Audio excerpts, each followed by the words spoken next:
My lords, ladies and gentlemen, master of the hounds, mistress of the ostler,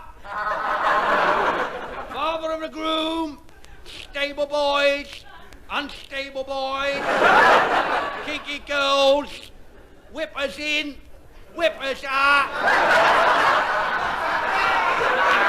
fellow followers of the fox, members of the noble hunt who unfortunately cannot be with us today, please be upstanding and raise your stirrup cups. The toast is John Peel in his coat so gay. We've all got his number, dear. Ladies and gentlemen, I give you Jorrocks, with which I would like the couple round the hall.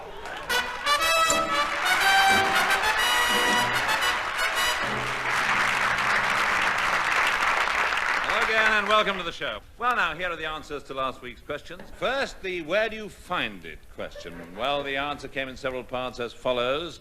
Wound round a sailor's leg, on top of the wardrobe, floating in the bath, under a prize bull, and in a lay-by on the Watford bypass. At least I found one there. I couldn't use it. It was covered in verdigris. Never mind. I gave it to the scouts, actually, and they exhibited proudly next to it a daguerreotype of Baden-Powell's Woggle. Now, finally, what was wrong with this picture question, where I showed you a photograph and asked you to pick out the deliberate mistakes on it? Well, most of you realized that Queen Victoria was wearing an Arsenal football shirt in the picture. Quite ridiculous. It should, of course, have been Bolton Wanderers. The sheep bottom right shouldn't have been wearing jockey shorts. Greyhounds, of course, do not have antlers. And the vicar's miniskirt was in the wrong tartan.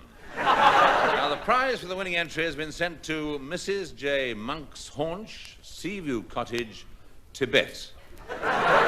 And is, as promised, the Bank of England nude calendar featuring Mr. Lippincott, the ex-governor, in a series of saucy poses, representing the 12 months of the fiscal year. And so to our new feature, Smith. Smith, wend your way over to the microphone and make the announcement, will you? Here he comes, Douglas Smith, the well-known happening.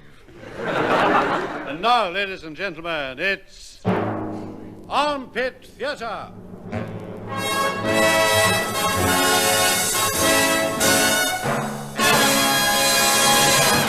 The BBC, the studios that gave you tales of adventure and swashbuckling romance like The Count of Monte Cristo, now presents Kenneth Horne as D'Artagnan in a special production of The Three Musketeers.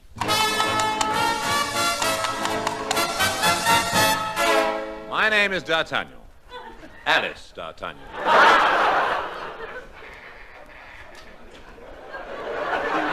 But that's another story. I'm half Bourbon with a dash of ginger. That, too, is another story. My father was a small landowner in Gascony. He was 3 inches high, to be exact. My family had fallen on hard times. Not for us delicacies like frog's legs. We had to eat the rest of the frog. Small wonder my mother and father croaked when I was still quite young. In 1662, I decided to go to Paris to seek my fortune. I made my way to a low tavern in the Rue de la Danny, the main drag, and tethered my old nag to a hitching post. All right, you stay there, Granny. I'll get you a pint of stout and a packet of cheese and onion-flavored escargot. Thank you, Alice. You always was a good granddaughter to me. And that is yet another story. Perhaps you should have told that one, Ducky. It's getting more laugh. I flung open the door of the low tavern and swaggered in on my hands and knees. It was a very low tavern. At the bar stood 3 mustachioed gallants with swords at their side. The tallest of the trio wore a gay cockade in his hat. I stared at him for a moment. He spoke. Are you staring at me, cockade? Yes. You're musketeers, aren't you? Aye, Cully. I'm Porthos, and this man at me elbow is Athos. Oh, I'm sorry. In this light, for a moment, I couldn't tell Athos from your elbow.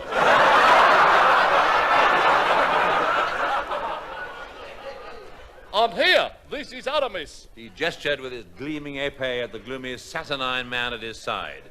He had the face of an unfrocked priest and the ears of an unfrocked rabbi, which he carried in a matchbox at his waist.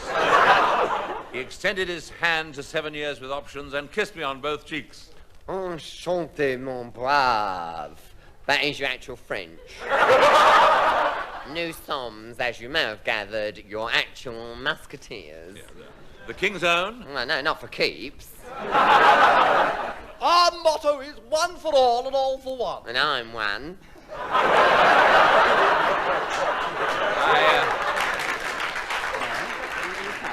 I don't quite follow. Well, he's one, and he's one and all. Well, I'd like to be one. Well, first you have to prove yourself. Can you ride a horse? Can you fight off 20 men at once? Can you make love to a beautiful woman? Well, not all at the same time, but anything you can do, I can do better. I can do anything better than you. No, you can't. Yes, I can. No, you can't. No, you can't. Yes, I can.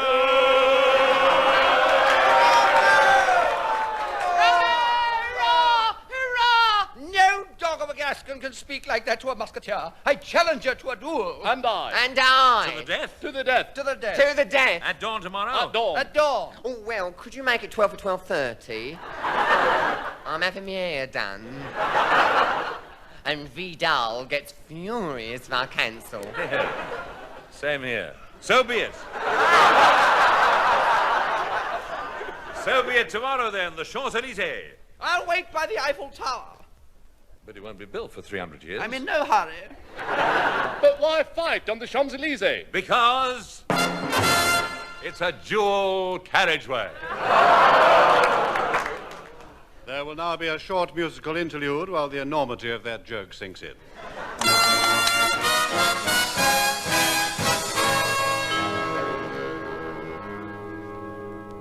Dawn the next day. How about you? Ha ha! How about you? Oi, Alice, they haven't arrived yet. Oh.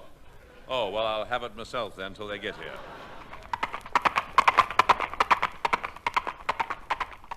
Ho there, Gascon dog. No, that's Granny, the Wonder Horse. The vain beast. Tar.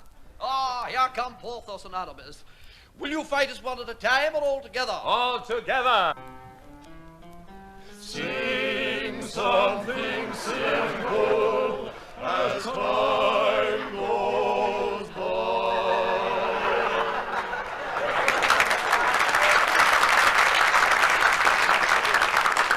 They came at me, their rapiers gleaming. Porthos was nicked, but remanded for a doctor's report. Aramis was next. He lunged at me deftly, flashing his épée. I parried and lunged quickly. And after a quick lunge, I slipped into the library for a nap. But he wasn't to be put off. He showed me what he was made I'll of. show you what I'm made of. Look. Good heavens, skin. Take that. Miscreant.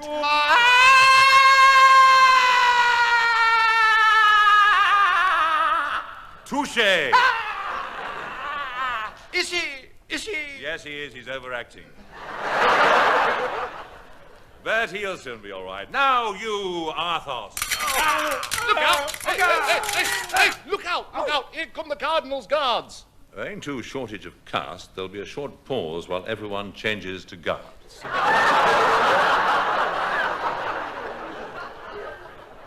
The Cardinal's guards, for it was they, rushed at the musketeers with savage oaths. The fight was on. Back to back, face to face, cheek to cheek, up against the wall. They did what they had to. Athos, Porthos, and Aramis cut and thrust with a will, while Alice was parrying one of the guards. A musketeer's life is terribly hard. Says Alice. Finally outnumbered, they were forced to retreat. Led by D'Artagnan, the musketeers leapt onto Granny the Wonder Horse, and with a cry of... Hey-ho, Granny! They rode off to the Tuileries. Oh, why are we going there? To get twilled, you idiot.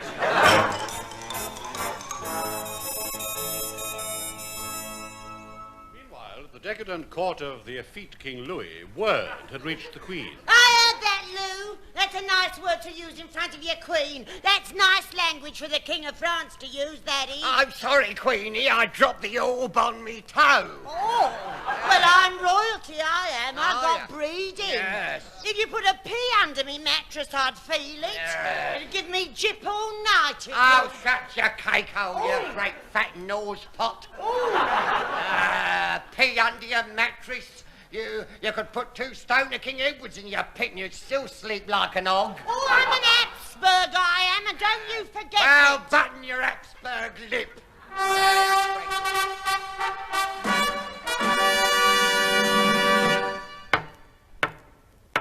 Your Majesty, His Eminence, the Cardinal Richelieu, craves audience. Oh, the eminence greased himself. Show him in. Oi, this way, your greasy eminence. Your Majesty.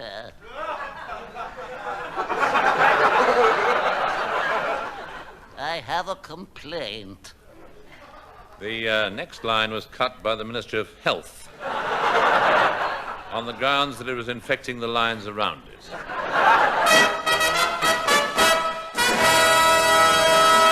The Three Musketeers, Part 3. You wouldn't have liked Part 2. It was all plot. The wicked cardinal, jealous of the Queen's influence on the King, plans to discredit her. Shame, shame, Knowing that she shame. has given a diamond necklace as a token of her favours to the Duke of Buckingham, he persuades the King to hold an enormous ball. Don't drop it, Louis. At which the Queen must wear the necklace. Meanwhile, on the next page, the Musketeers are celebrating their victory over the Cardinal's guards. A toast to the king. The King! To our new-found friend D'Artagnan, the swiftest swordsman in Gascony. Here's to D'Artagnan, the high-speed Gascon. I'm very, very honoured, gentlemen. Young D'Artagnan, you shall live with us from now on. Come on, I'll show you my quarters. All right, I'll show you mine. These clothes you wear, they're not fit to battle for a gentleman. We'll take you to the king's own tailors, Berman's Theatrical Misfits and the 100 Years' War Surplus Store. Yes, you shall have a fine purple cloak, a lace jabot, sheer silk hose, and as fine a codpiece as any gentleman could wish, together with 4 penn'orth of chips and a pickled onion. High boots, a fine ostrich plume in your hat. Oh, looking like that everywhere you go, men will envy you and women desire you. Oh, the other way round. Just one thing, D'Artagnan. Yes, what is it? In that clobber, don't go near the docks on a Saturday night. Entrees! I am Her Majesty's lady in waiting. Oh, well, come in, Mrs. Woman. We won't keep you waiting long. I have a message for the Queen. She must see you at once. Where does the mysterious cardinal fit in? Tune in next week for episode 2 of The Three Musketeers.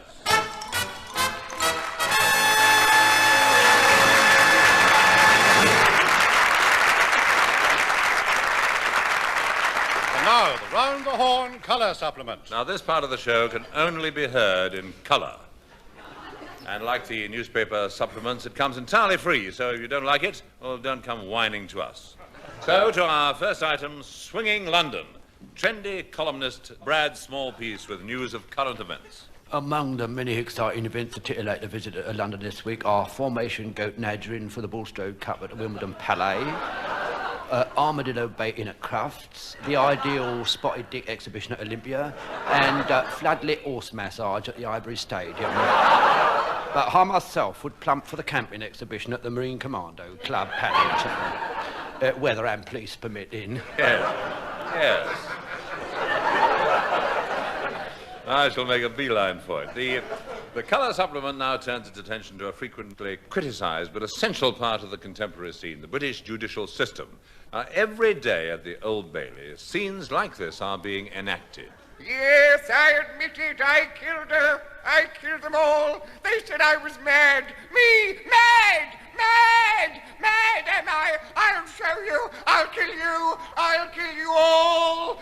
Then we'll see who's mad.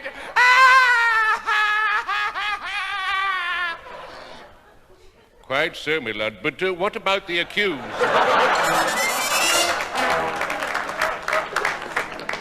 And who do we revere more than the solid British Bobby?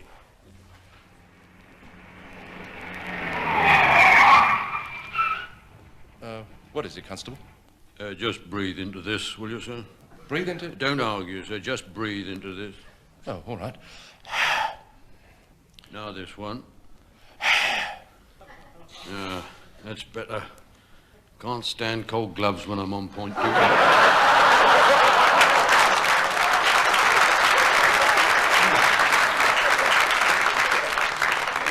Of course, there have been many folk songs written about the law, and here now to sing one is that doyen of folk singers, a man who has few peers, except through the window of the nurse's hostel in the Bullsbaum Road. Your very own rambling Sid Rumper. Well, hello, me dearie, for I dangle my grummet till my billy boils. Yeah, well, I'll have a cup if it's no trouble. What song are you going to give us now? It's something I picked up down under. 'Tis an Australian outlaws song and tells of a squatter in the outback. Ah, I see. Primitive plumbing. So some say. Do some. Yeah. Anyway, this swagman is in the bush camping by a billabong, and the billabong reports him to the police. And up come the troopers. 1, 2, 4, and... 1, 2, 4. It was 3's day off. Aye. So anyway, they catch him having a jumbuck in his tucker bag. Well, it's better than a poke in the eye with a sharp stick, isn't it? Precisely. So then he sings this haunting lament. Once long ago in the shade of a gooly bush, toast in his blood by the old faggot's glee, rested a gander man a nobbling of his woggle iron, and stuffing a sheep in the old mill stream. And up come the troopers and hung him by the billabong. They twisted his woggle irons 1, 2, and 3. Now his ghost sits and moans as it grunges in his gander can. Old come a woggling his jumbuck with me.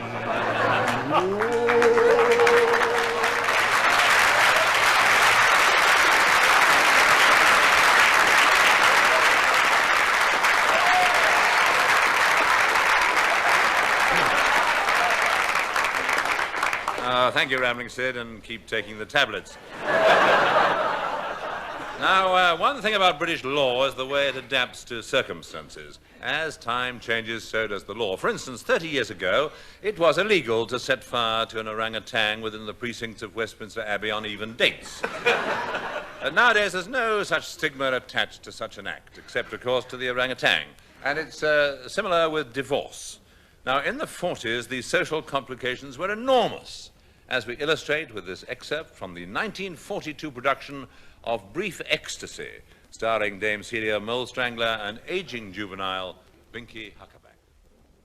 Fiona, I'm asleep. No, Charles. Are you? No, Neither am I. I can't get off.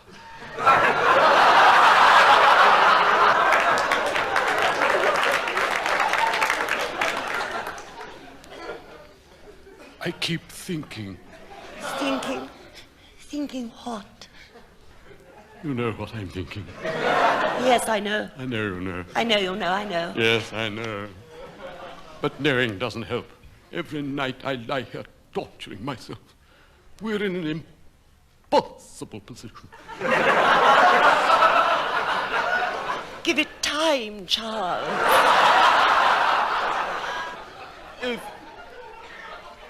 If only your husband would divorce you. But he won't, you know, Roger. Yes, Roger. I'm sick of Roger. This is his house. I see him everywhere. Roger in the morning, Roger in the evening, Roger at supper time. He'll always be between us, Fiona. Hold me, Charles. I can't. Somehow, whenever we're together, I feel he's there between us. Yes, yes. I feel that too. What are we going to do, Fiona? Shall I speak to him? Yes, you must. You'll never get any peace. Very well, darling. Roger, Yes, love? get up and make some cocoa, dear. We're trying to get some sleep.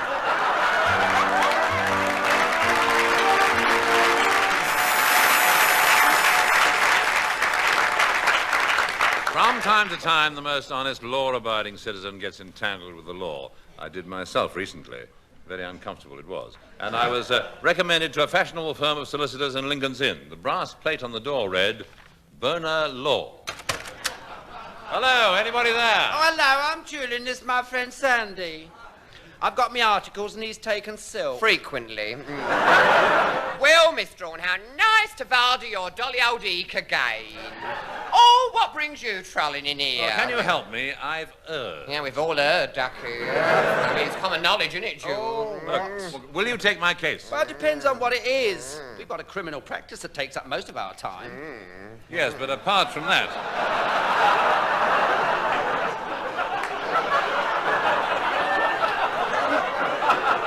I need legal advice. Oh, and he bowed. Oh, time has not withered nor custom staled his infinite variety. Just a minute. Now, what is it you've done? Well, no, I don't like to say. Oh, come No, on. no, I don't like Oh, come on, you can tell us. Sand and me have handled the most bizarre briefs. Nothing to shock. No. Well, look, it's here on this charge sheet. Let's have a vard. Oh, Jewel, look at this. Oh. Yeah. He did. It did. Look. It's written down. Oh, I mean, broad daylight. Outside the corner house. Aren't you ashamed? Yes, but it is only a parking offence. Only? They're very hot on that. What do you think, Jewel? Well, let me look up my tort. She's looking up his tort. No, sometimes it takes him hours to find what he's looking for. Oh. He wants a mirror. Oh, he's found it. Well? Well, I recommend we try per verulium ad camforum actus injuria linctus est. That's your actual Latin. Yes, what does it mean? I don't know, I got it off a bottle of horse rub. Sounds good, though, doesn't it? How should we tackle it, Sand? I think we should plead insanity. Yes, but what about Mr. Horn? Oh, him. Oh, I'll defend him. I'll do my speech for the defence. Yes. Judge, we hear it? Yeah, I can't contain Well, myself. that's your problem, Ducky. Go on, do your plea, Sand. Yes. Always an eloquent pleader.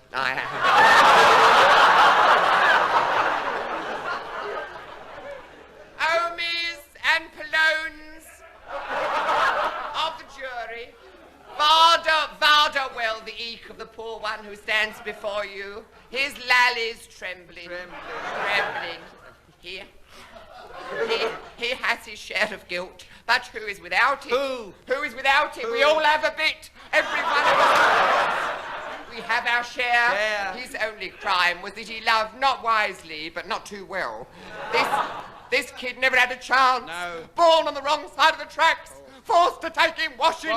Society drove him to a life of vice. I see. It's not this one who's on trial. It is all of us. Hallelujah. Hallelujah.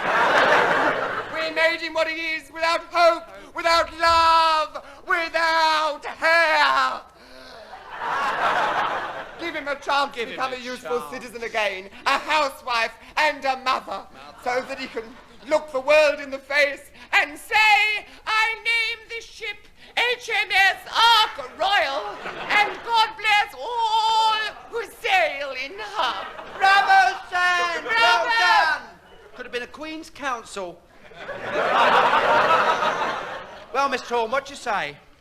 Have you got Quentin Hogg's phone number?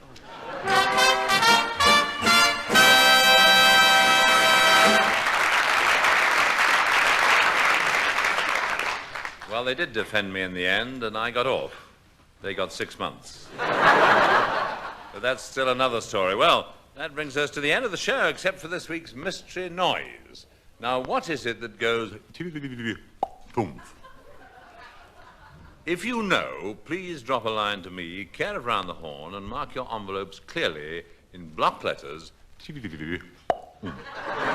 Cheerio. See you next week.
Tim Pigott-Smith was reading The First Men in the Moon by H.G. Wells, which was adapted by Neville Teller. It was a heavy entertainment production. Tomorrow, what will our heroes discover on the moon? Well, if they went today, they'd see 2 or 3 golf balls, because astronaut Alan Shepard left some there, apparently. Yeah, there's a fact. Little out. You're leaving the 7th dimension.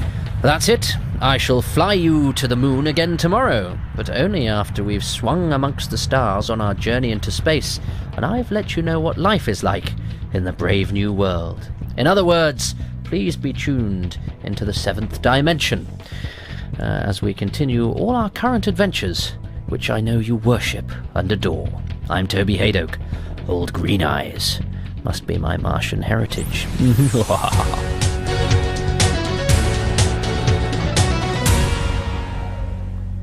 Hello, this is Susan Ray with Comedy Now.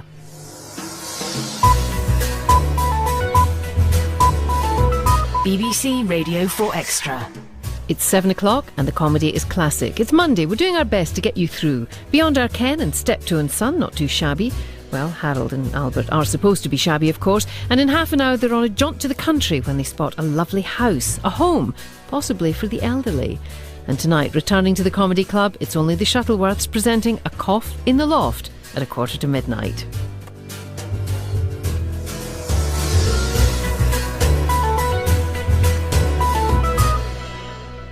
First then, Kenneth Horne is Caesar in Cleopatra's Saga, and Rodney and Charles play football. There's a marvellous pun early on. It's a groan maker. Prisoner at the bar, I may as well make it clear that I personally view with distaste your despicable action. Any such intrusion into the private lives of your neighbours is unwarrantable behaviour. But, Your Honour... Silence! The facts are quite clear. You spent over a month peering through the lady's keyhole. That was an excerpt from 55 Days at Peking.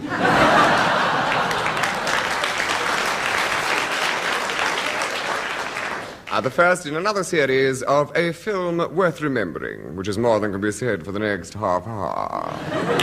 However, for the more tolerant listener, here's a sort of radio show which is beyond our ken. Among those taking part are Martha Tidville, Edgar Allan Diddley, the Hampstead Garden Suburb Coal Miners Choir, Lady Windermere... I'm one of her fans. To continue, Harold Wilson, Capel and Betty... And, of course, Mr. Kenneth Horne, whose school motto is... If at first you don't succeed, try again when she's not expecting it. Ladies and gentlemen, Kenneth Horne.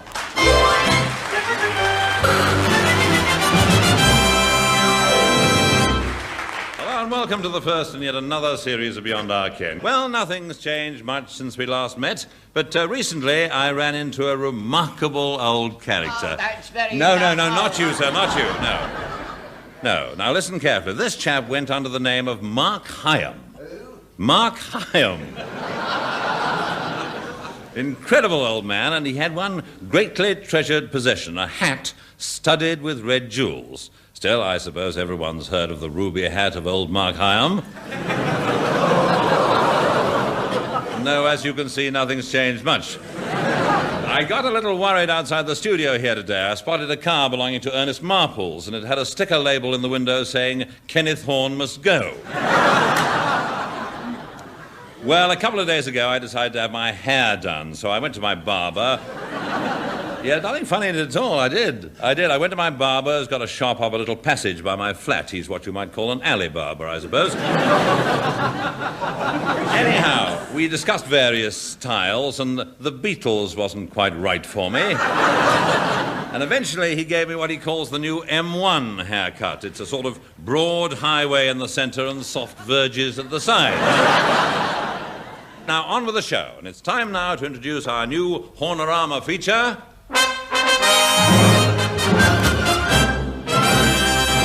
Topics of our time, in which we take a closer look at people and events in the news. A little village in Sussex was in the news recently, and with us today is one of its remarkable inhabitants. Good evening, sir.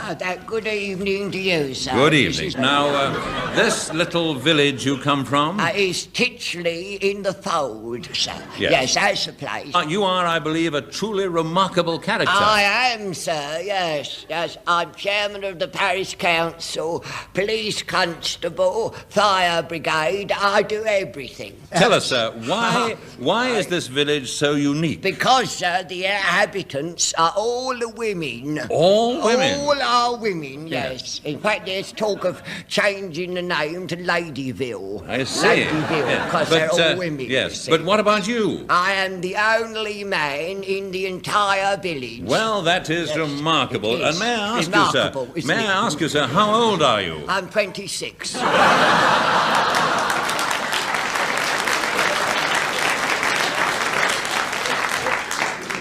Football now, and a record transfer fee for the two new forwards who joined Milverton United. These star players were seen in action last Saturday. Hello, Rodney. Hello, Charles. Here, I must say you played magnificently in the first half. Your ball control was superb. Thank you, Rodney. You were unlucky when you went through on your own. I know, but did you see that left back? He kicked me right in the penalty area. By the way, what's happening? Oh, well, the play's right up the other end. We've got time for a chat. Good. You get your slices of lemon in the dressing room? Never go without. Oh, it does wonders for the skin. Why, I am glad we transferred from Shrimpton Wanderers, aren't you? Oh, rather, Roddikins. Blue and white stripes just weren't me. Oh, look out, Charles. Here comes the ball. Got it. To me, Charles. To me, Rodders. Passing it back to you. Shoot, Rodney, shoot. Brilliant, Rodney. Absolutely dolly shot. What's up with the supporters? I scored, didn't I? Rodney. Yes, Charles? Shouldn't we have changed ends at half-time?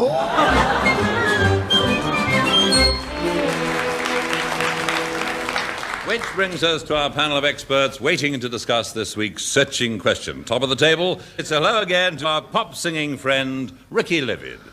Hello, Nat. Happy to be in the charts once again with my latest number, all about a fat lady in bed. What's that? I can't get over you.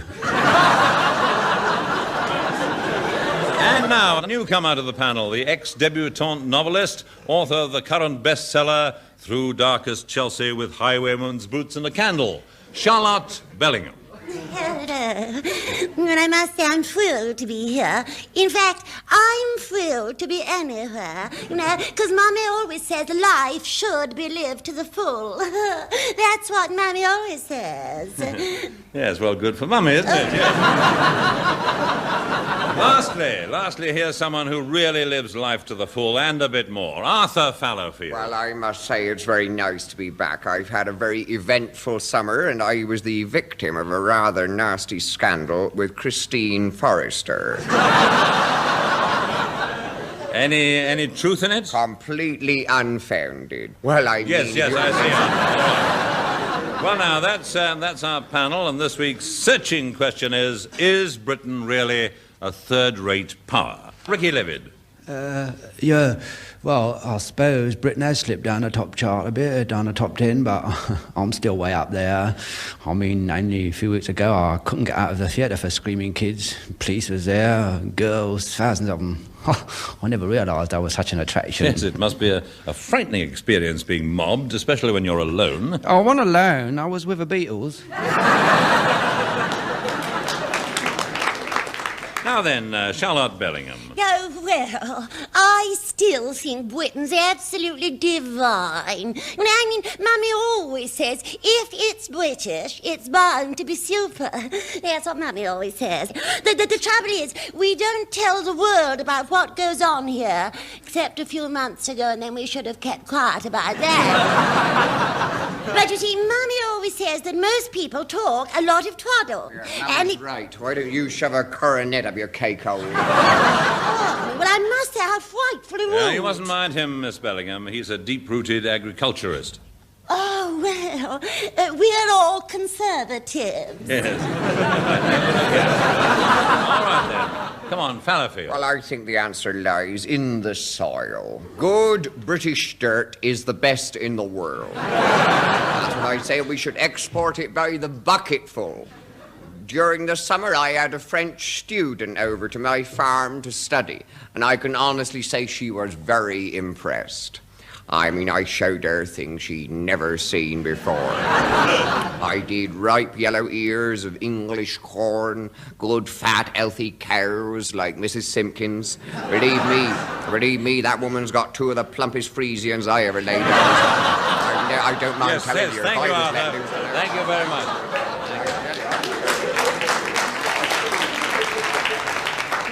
Well, that's all there's time for this week, because right now we're going to listen to our other panel of experts, the Fraser Hayes Four. You've got to shine, shine. Do, do, do, do, do, do, do. Shine away your blueses. Shine, start with your shoeses.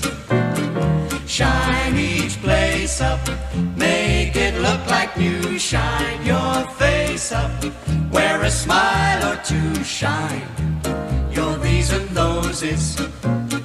You'll find that everything will work out fine. Folks will shine up to you, everyone will how'd you do ya. You'll make the whole world shine.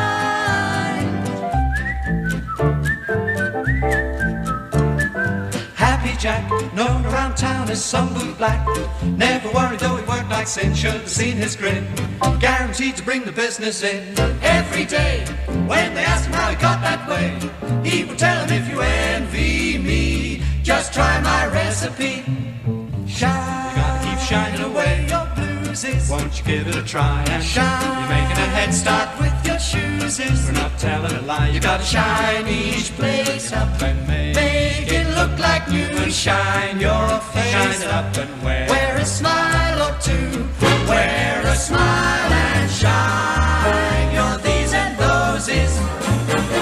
You'll find that everything will work out fine. Folks will shine up to ya. Everyone will how'd you do ya. You'll make the whole world shine.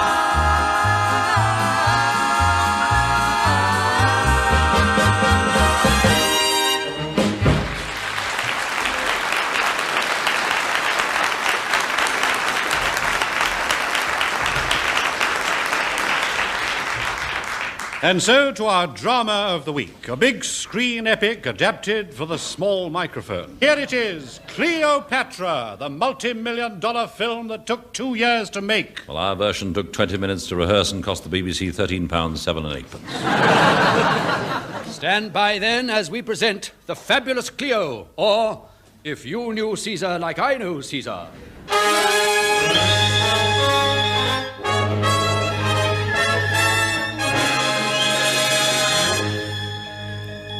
Our story starts with Caesar's arrival in Egypt.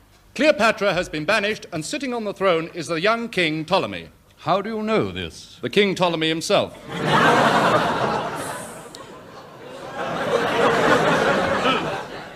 Caesar and his men take up residence at the palace. Almighty Caesar! Yes, Nitius?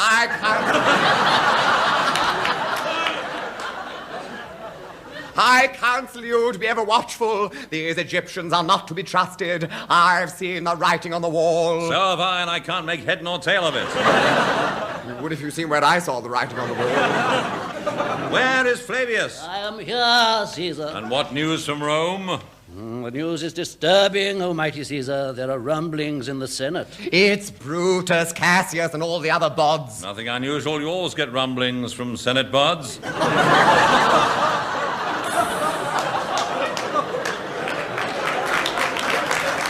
That is all, Flavius? Yes, that is the end of the news. What about the weather forecast? Hail, Caesar. See who it is, Nitius. Excuse me, is Caesar at home? Who are you? What do you want? And what is that roll of carpet you're carrying over your shoulder? I bear a gift for the great Caesar. We don't want your carpet. Beat it. No, wait. Let him bring his gift in. Thank you, Almighty One. It is a very lovely Egyptian carpet. I will unroll it before you. See. Oh, there's a woman rolled up in the carpet. I've heard of gift wrappings, but this is ridiculous. Such a beautiful woman, too. Oh, and what a lovely figure. XXXII. XXIV. XXII.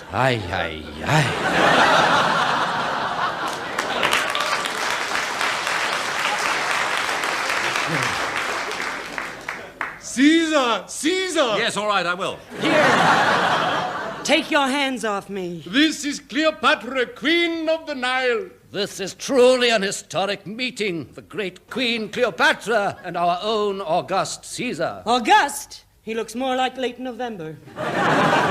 Caesar, did you hear that? What insolence! And from such a slip of a girl, it says here.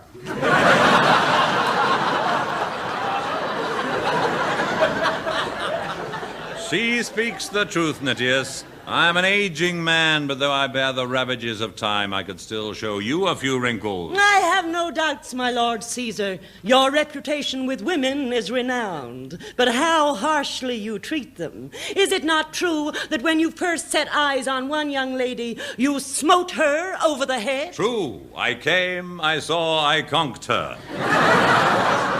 But that is past now. I've given up smoting. Good. Well, Caesar, I'm sure that you and I will get on well together. Now I must take my leave. Apollodorus? Yes, Your Majesty. Go and prepare my bath in goat's milk. Very good, Your Majesty. You bathe in milk, Cleopatra? Yes. Is it pasteurized? No, just up to my tummy. Farewell!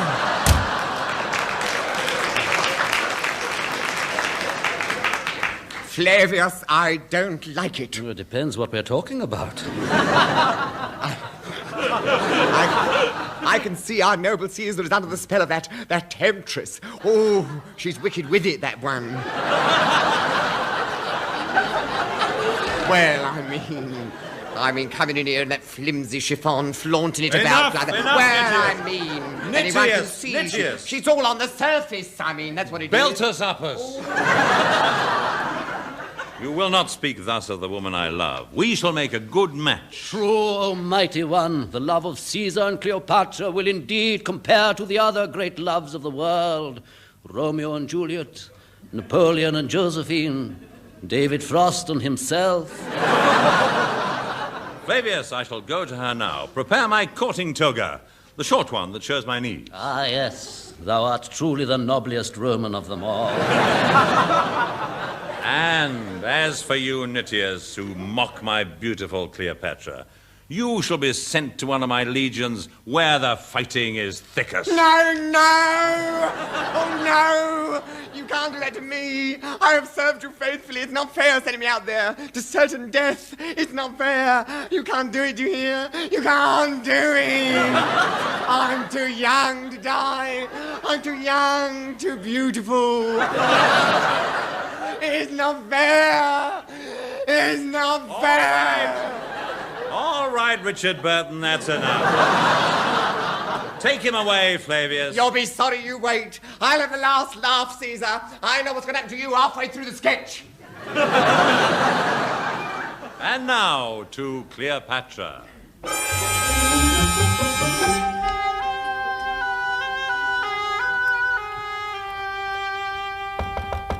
Oh, Cleo, it's me-o. I'm in my bath. Who is it? Julius Caesar. Come in. Hello, oh, no, please don't get up. I just popped in on the off chance. Cleopatra, I've come here to ask you to be my wife. Already? But many things must happen first. History has it that way. Yes, well, the BBC must have it this way. Will you consent? Yes. And so they were married, and in time Cleopatra, the great Egyptian queen, became a mummy. I was proud of my son. He looked exactly like me. That is, if you held him upside down. We were happy for a while, and then Caesar was recalled to Rome. It was over a year later when Cleopatra joined Caesar. Her entry into Rome was triumphal. Acrobats, belly dancers, chariots, soldiers. There had not been a spectacle like this since Chu Chin Chow. All Rome turned out for the occasion.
You should have let me know you were coming.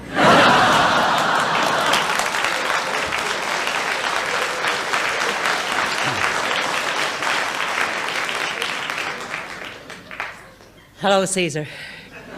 Cleopatra, it's a good thing you look as beautiful as ever. It is a good thing you look as handsome as ever. And it's a good thing this is radio. My beloved, no sooner do we meet again than we must part. I have business in the Senate. And I am to be left alone once more. No, you shall be escorted by my faithful friend, Mark Antony. He approaches now. Ah, yes, Mark Antony. A handsome giant of a man whose reputation with women is second only to yours. This is he.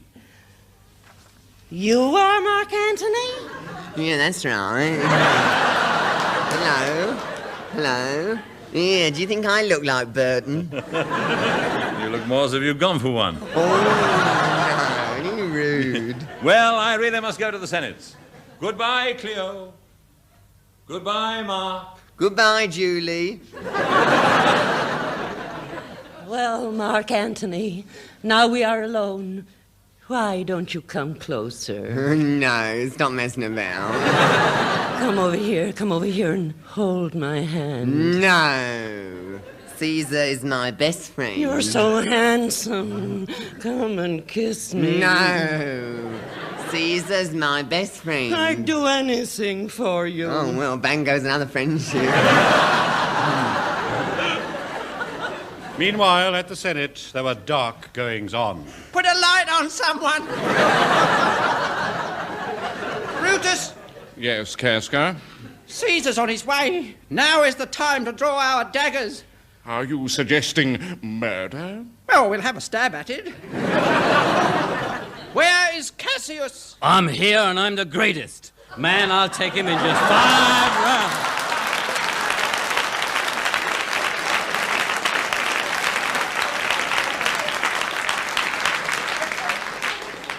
Why don't we forget about Caesar and have a go at him? No! Wait! Caesar is coming. Now, what are you lot hanging around for? All right, Caesar, your end is in sight. Was my toga slipped again? Attack! Oh! Oh, not you too, Brutus. I cannot believe it. Stabbed in the back by 3 of my best friends. Ah, well, that's show business.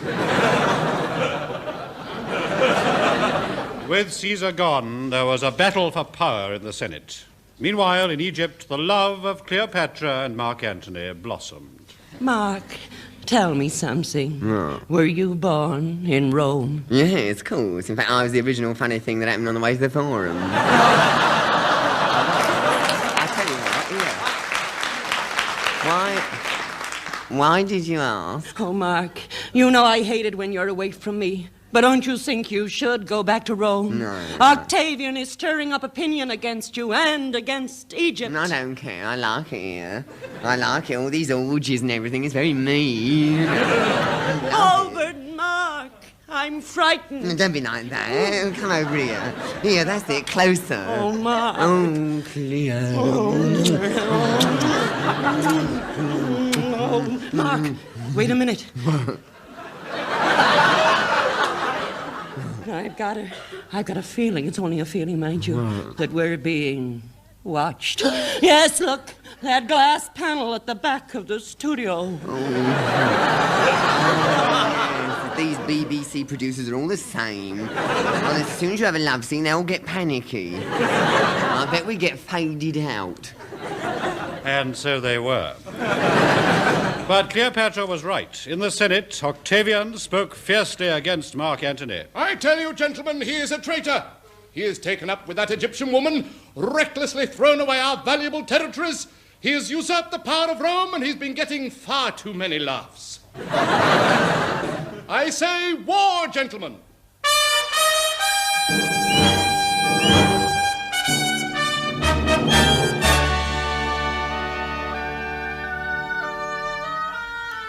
Mark, Sosigenes is here.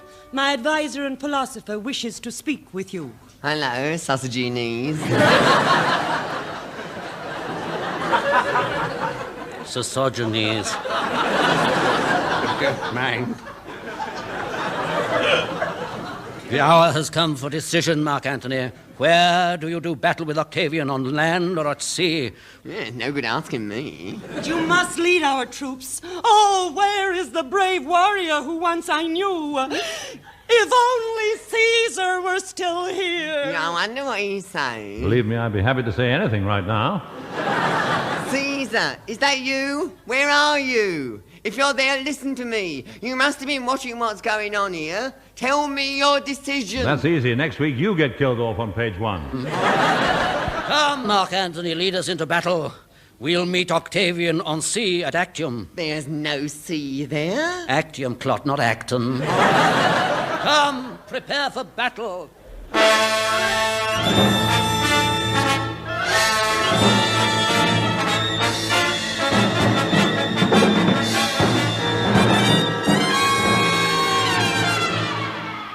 It was a hard, bitter struggle, but Octavian and the Romans soon overpowered the Egyptians, and what few loyal supporters Mark Antony had left quickly deserted him.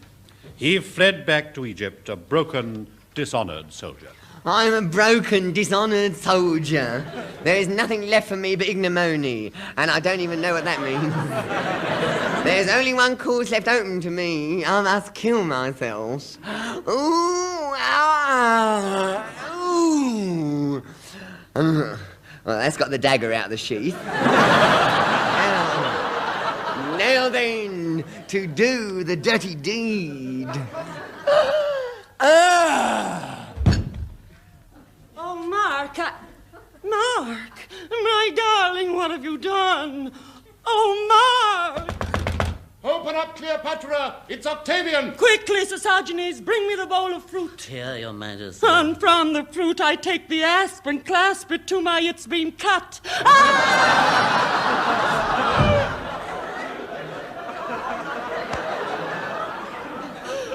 Was this well done? With a bit more rehearsal, it might have been. Alas, history's most ambitious woman is no more. And what's more, Sosigenes, without fulfilling my biggest ambition. What was your biggest ambition, Cleopatra? I wanted to make a film about Elizabeth Taylor.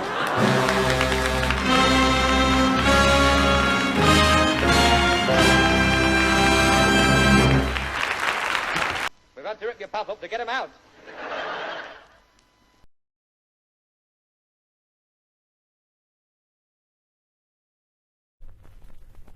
Well, hello, me dearios.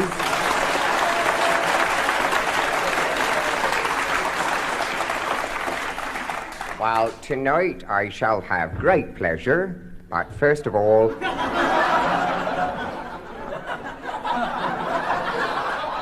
I'd like to sing you a few songs.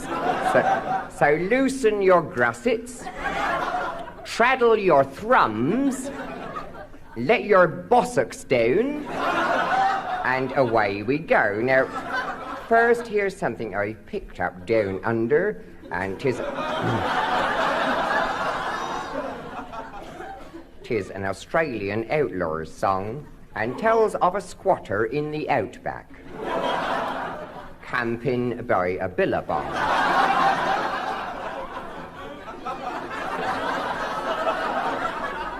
And the billabong reports him to the police. And up come the troopers, and they catch him having a jumbuck in his tucker bag. Well, that's better than a poke in the eye with a sharp stick.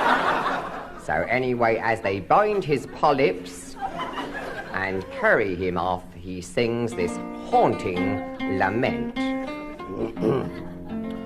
Once long ago, in the shade of a gooly bush, toasting his splod by the faggot's gleam, rested a gander man a-nobbling at his woggling iron, and stuffing a sheep in the old mill stream. Then up come the troopers and hung him by the billabong. They twisted his woggle irons, 1, 2, and 3. Now his ghost sits and moans as it grunges in his gander can. Old come a woggling his jumbuck with me. Now I should like to burst forth, thank you very much.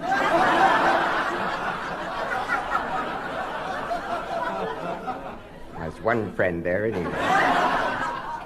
Now I should like to burst forth with a traditional Lincolnshire air. 'Tis the song of the Bogle Clencher, and goes after this fashion.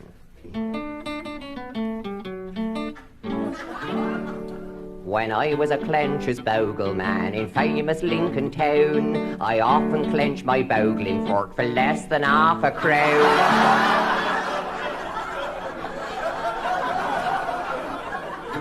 And I would joggle and nurk my boys, as I shall quickly tell. Oh, 'tis mighty light on a shining night, and a foggy night as well.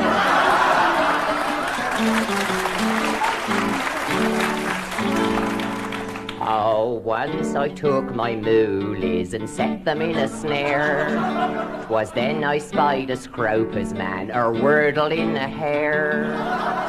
But I was not afeard, my boys, of that there is no doubt. Oh, 'tis mighty light on a shiny night when the coppers aren't about. Although I'm over 80 now, my boggles still I clench, and I will flutter my artifacts at any passing wench. I've tickled many a screebling nut as on my way I go. Oh, 'tis mighty light on a shiny night at 1 and 9 a throw.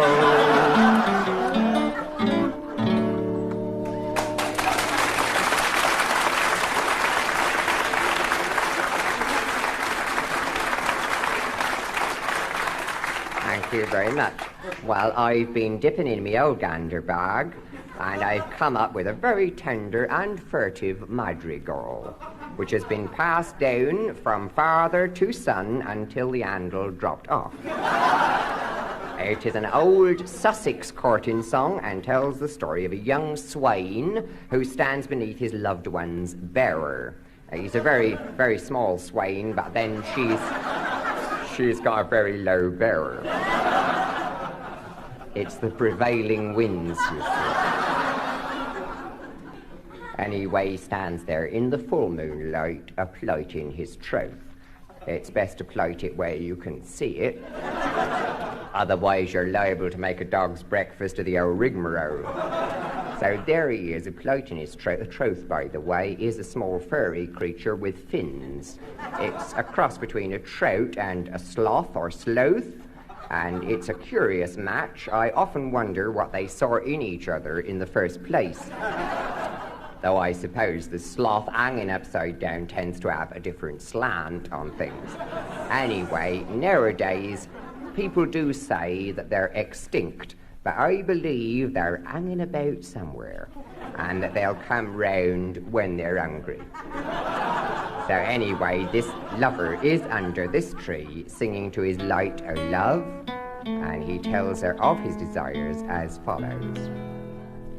Will you still love me, Mary, oh, when my grossets be bended low? When my orbs grow dim and my pubes grow white,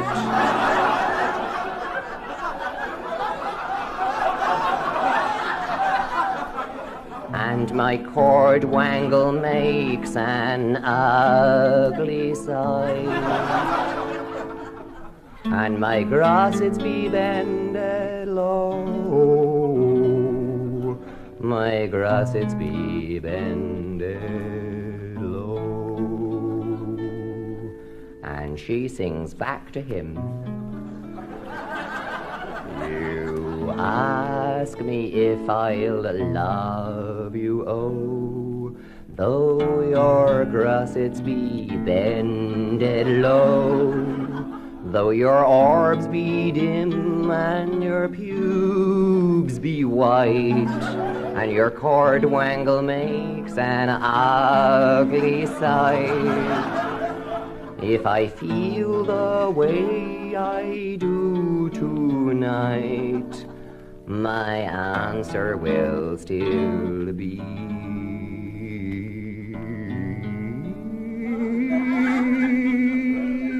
no.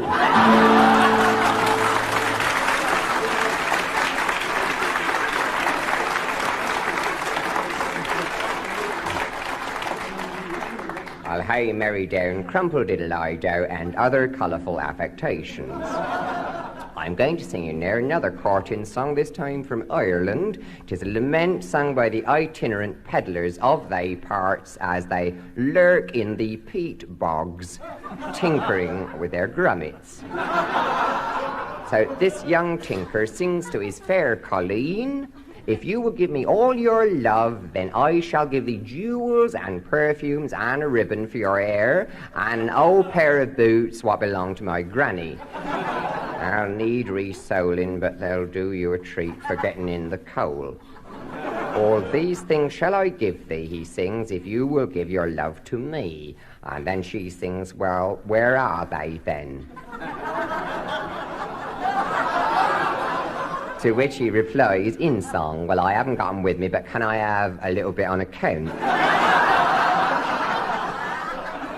And she then sings, Tura Lura Musha Musha Wara Wara, which freely translated means sling your hook, oh peddler man, or else I call my husband out. And so he goes, but as he goes, he sings this song. Sing to a lay for the tinkers lie from Cork to Old Tralee, oh, for I will give thee pots and pans if you come a tinkering with me. Me, oh, if you come a tinkering with me.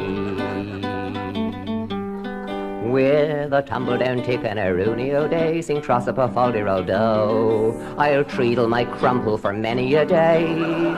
if I don't get a stitch in me side, oh, side, oh, I don't get a stitch in me side, oh. And thank you very much indeed. Very nice of you. Our next song takes us to Scotland, and 'tis a ballad of the Royal Scottish Pretender, Bonnie Prince Charlie McWhirter. An old Scotch tramp known as the Pretender because he pretended to be Queen Frederica.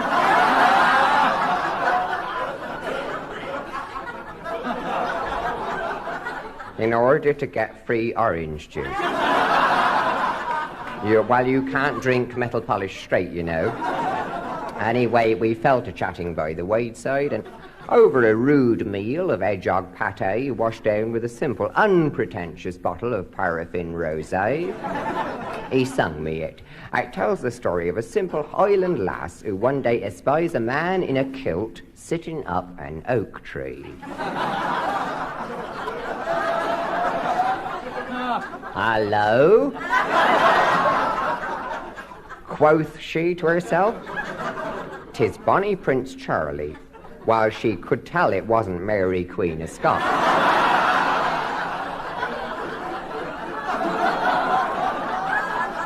That's a different tartan. So anyway, she takes him in and hides him and gives him sustenance for 3 months. But lack a day, there's a sorry end to this tale that will wring your withers. It turns out that he ain't Bonnie Prince Charlie after all, but a cabinet maker from Huddersfield called Alf Postlethwaite. How tragic. And to this very day, almost 6 months later, the islanders still sing the Postlethwaite Lament, which goes after this fashion. Ye nergs and bogles of bonny Glen Postule, oft have I greebled amongst your trees, and wordled my lassie among your nettles, sworn my devotion and stung both my knees.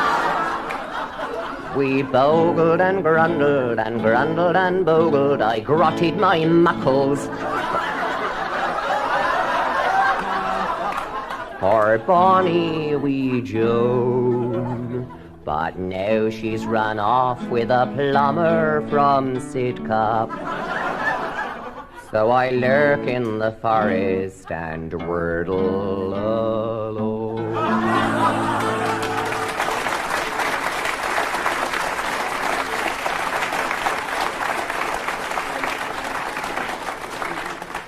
Now, in a more light-hearted vein, a pewter woggler's bangling song.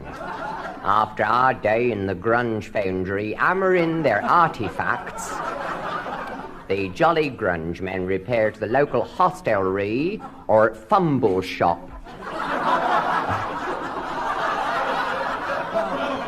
And charge their thunderjugs with the foaming nut brown myths. And then they link nadgers and let forth this stirring refrain as follows. Come fellows, raise your fumble jugs until your cringe is plunging. Come raise aloft your nut brown grot, for soon we'll all be munging. For tonight I'll drain the posset dry, every man shall do the same as I. If he don't, I'll wordle in his eye. Tomorrow we'll be grunging.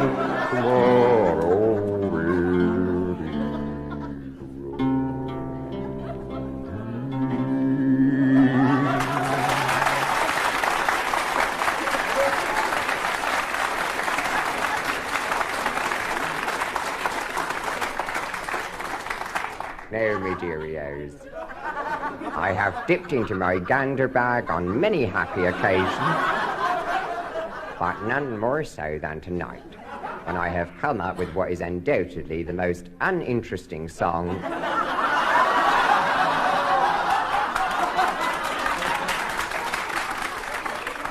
in my whole niggardly repertoire. 'Tis the Runcorn Splod Cobbler's song, and goes after this lugubrious fashion. I sing as I cobble and hammer my splod, though my travis grows hot and my trade be odd. I sit as I gorble and pillock my splee, for a cobbler's life is the life for me. Sing lickety-lackety, splod me boy, sing whackety-whackety, ooh! Ah! At that point, alas, he misses his splod and impales himself on his own cord wangle, as a result of which he dies. Lack-a-day, lack-a-day. And they do say as how his ghost walks abroad in a minor key as follows. Now his ghost still sits and cobbles his blood, though his travis grows cold and he's on his tod. He sings and he gorbles his ghostly splee, for a cobbler's life was the death of me. Sing lickety-lackety, splod me boy, sing whackety-whackety, splod.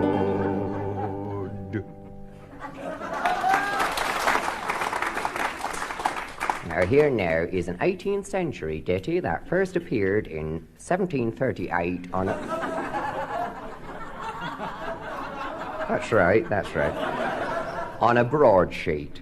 And it's called the Ballad of the Waggler's Moolie.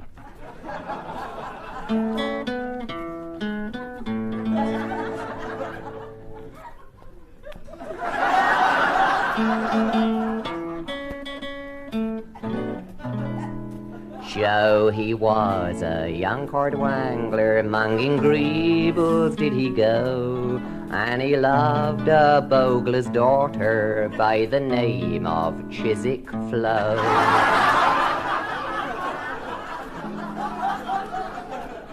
Vain she was and like a grusset, though her gander parts were fine.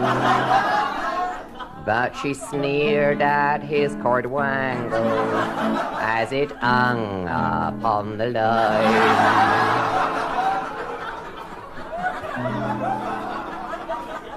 So he stole a waggler's moolie for to make a wedding ring.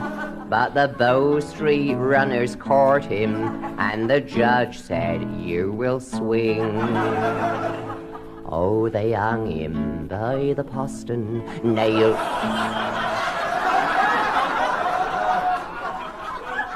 Oh, they hung him by the postern, nailed his moolie to the fence, for to warn all young cordwanglers that it was a grave offence. There's a moral to this story, though your cordwangle be poor, keep your hands off others' moolies, for it is against the law.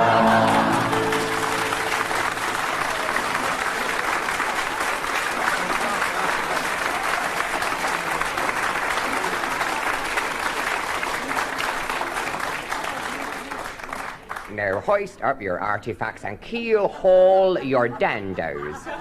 Well, we can always edit it out of the recording.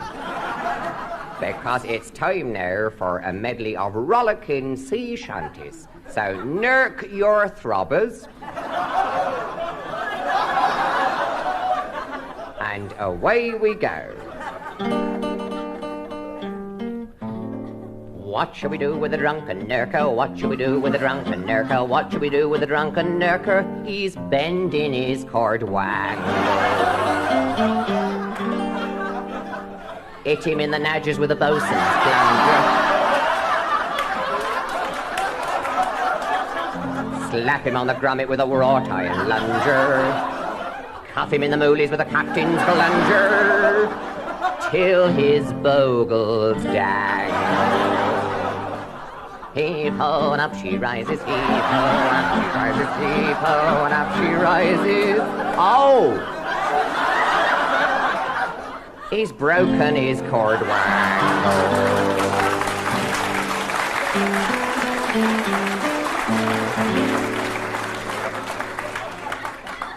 Was on the good ship Habakkuk.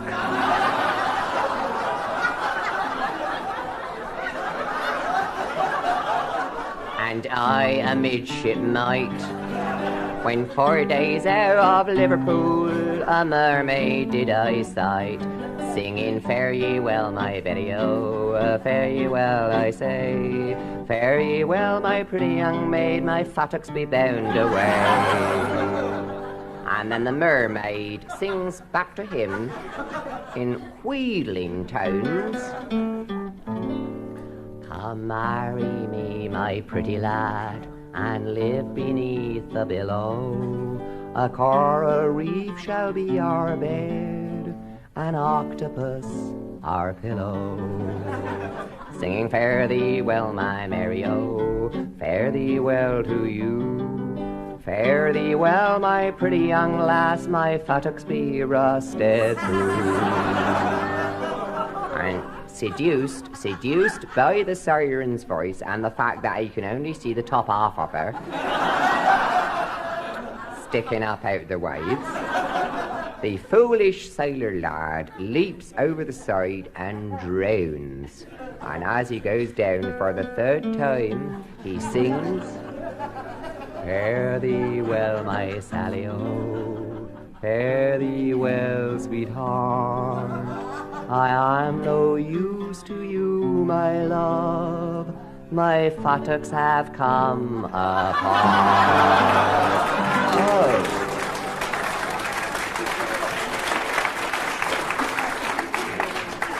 Now, here is a fable song from fabled Clacton. It is, you're from Clacton, are you? Well, you know it then. It's the, yes? I'm glad to see you're familiar with these old folk songs. It is the Clacton Bogle Picker's Lament, sung by the itinerant lummock mongers of they parts, who hang about the foreshore picking their bogles and munging them at passers-by, which is one of the reasons that people are going abroad more than ever before.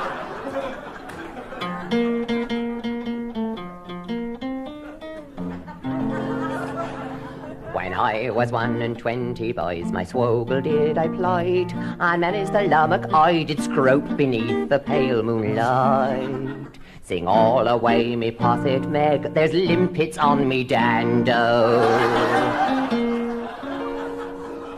Now I am old and sere, my boys, my swoggle's silvered ore. I cannot scrope me lummocks, and my heart it is full sore. Sing all away, me posset Meg, there's barnacles on me dando. Now all you jolly sailor men who listen to my song, come plight your swogles while ye may, they don't stay fresh for long. Sing hurry up with that posset Meg, there's an octopus up me dando.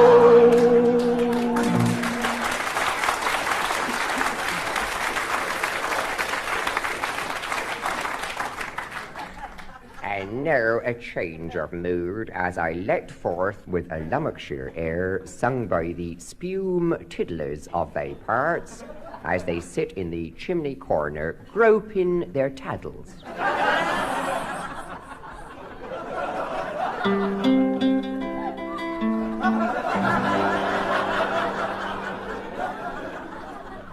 When I was a young man, I nadgered at my snod as I nurked at the waggler's trade. When suddenly I thought, while trussing up my groats, I'd wordle with a fair young maid. We wordled through the summertime until the winter came. And the only thing that I ever did wrong was to tell her my fongy name. Now I'm married and I've put away my snod and my sons at the waggler's trade. Though I still think as I'm trussing up my groats of wordling with a fair young maid. I'd wordle her in the winter time, I wordle her for dear life. But the only thing that I'd have to do is to keep it from the foggy, foggy wife. To keep it from the foggy, foggy wife.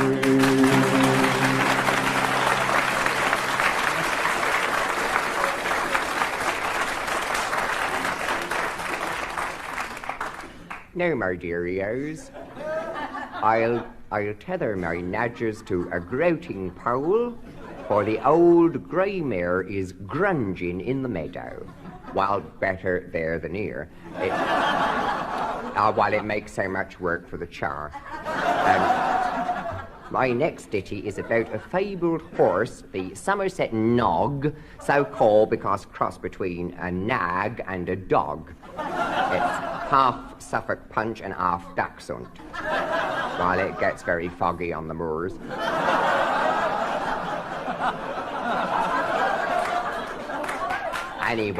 Anyway, this nog is a strange-looking creature, 3 hands high and 18 foot long. They're not pretty to look at, but the rhubarb in that part of the world. It really is magnificent. And my song tells of a man who wants to go to the great fair at Ganderpoke Bog. So he asks this farmer for a loan of the nog so he can take all his friends with him, and it proceeds in this fashion. Reg pubes, lend me your great nog. Rollock me fattit and griddle my nose, for I want for to go to Ganderpoke Bog, with Len Posset, Tim Screevy, the Reverend Phipps, Peg Leg, Lou Packet, Solly Levi, Ginger Epstein, Abel Seaman Truefit, Scotch Lil, Messrs. Catamount and Mouse Habit, and Neathai and Trustpot, solicitors and commissioners for oaths, Father Thundergast, for Alice, Con Mahoney, Yeti Rosenkrantz, Futu Robinson, and Uncle Ted Willis and all, old Uncle Ted Willis and all. So they all get on, except Fat Alice, who don't get on with no one. And off they go. But sad to relate, the horse snaps in two and expires. Now, they do say as ere its ghost walks abroad in 2 halves.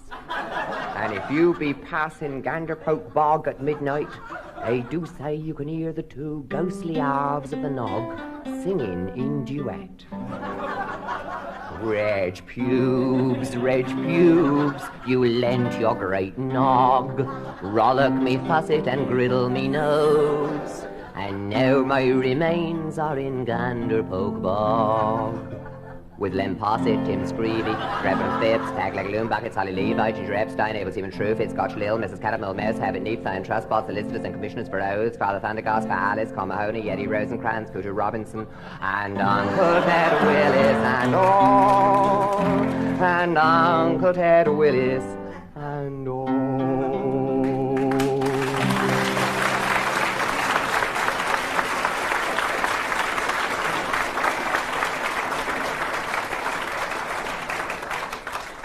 Now, a sad, plaintive air of woe, lack-a-day, and rue. They're my song publishers. Oh, they are. Murray, woe, Jaime, lack-a-day, and Solly, rue. Deng me down a Charing Cross Roado. It tells the story of a country lass who sings to her soldier sweetheart, Oh, soldier, soldier, when shall we be wed? For I'm tired of the single life, and besides the neighbours are starting to talk. And I can't keep telling them you've come to read the gas meter. And he answers, oh, winsome maid, oh, pretty maid, fain would I make thee my wife, oh, but we cannot be wed, for I have no boots to put on. So she goes and buys him a pair of fine boots, and then she sings, oh, soldier, soldier, when shall we be wed? And he sings, fain would I make thee my wife, oh, but I have no trousers to put on. So she gets him a very fine pair of trousers, and then she sings, soldier, soldier, when shall we be wed? And he sings, hang on a minute, I can't get these fine trousers over my boots. And anyways, I cannot marry thee as I have no belt. So she gives him one.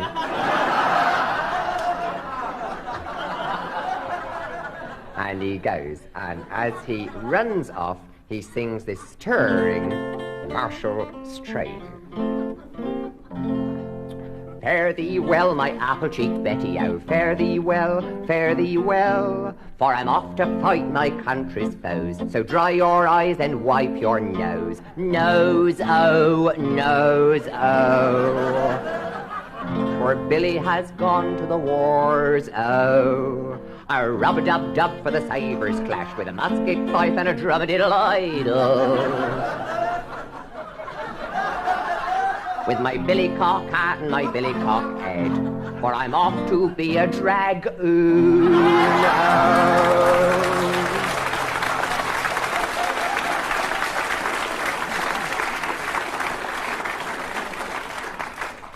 Well, once again, the mood changes as I sing you an eerie song so spine-chilling that it'll make the bogles on your posset stand on end.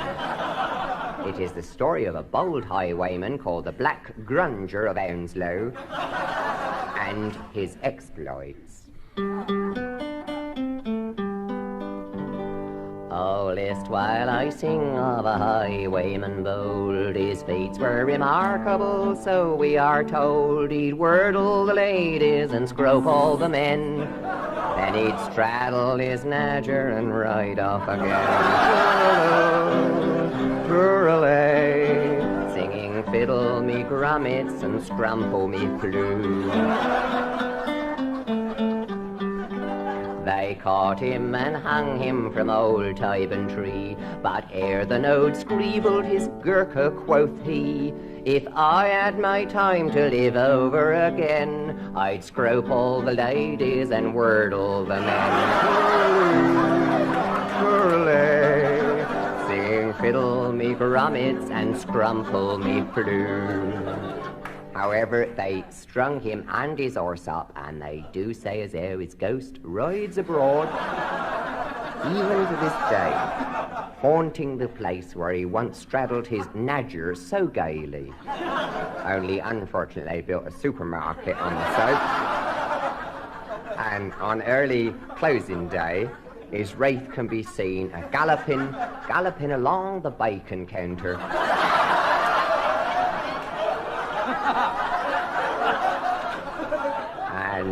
and manifesting itself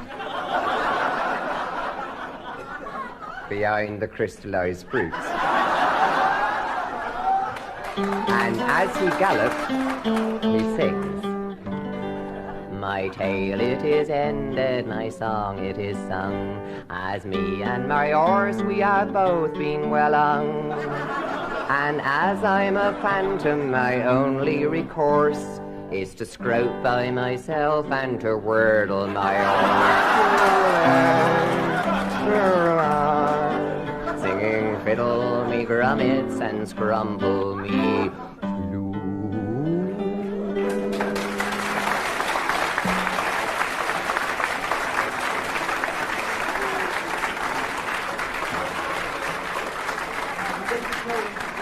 Now, to conclude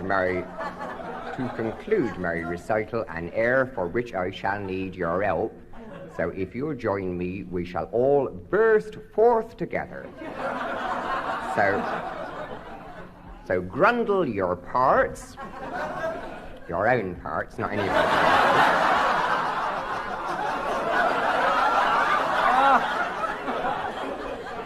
we are, and away we go.